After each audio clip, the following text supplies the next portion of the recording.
SafeLink Wireless offers unlimited data, but it's essential to understand its limitations. After using 22 gigabytes of high-speed data within a billing cycle, SafeLink may throttle your speeds to 2G levels, particularly during peak hours. This throttling is a network management practice to ensure fair access for all users. It's not a permanent cap, and speeds can fluctuate based on your location and network congestion. To monitor your data usage, use the SafeLink app, which features real-time tracking and automated alerts to help you avoid unexpected throttling. If your data seems slow even before hitting 22 gigabytes, it could be due to temporary network congestion in your area. You can check the app or call 1-800-378-1684 for status updates. If your SafeLink Unlimited data isn't working as expected, start by confirming your data reset date. This occurs at the beginning of your billing cycle.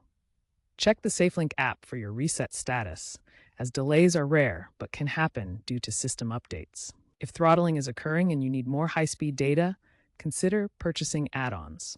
Options include 1 gigabytes for $5 or 5 gigabytes for $10. These provide additional high-speed data before throttling kicks in and can be bought through the app. To prevent reaching throttle limits, use data-saving features on your phone. Limit background app refresh to reduce automatic data usage.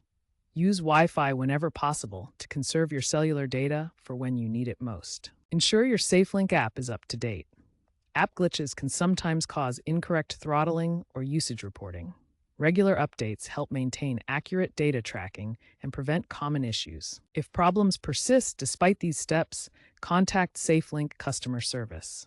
Many issues can be resolved with their assistance, including manual resets or troubleshooting specific to your account.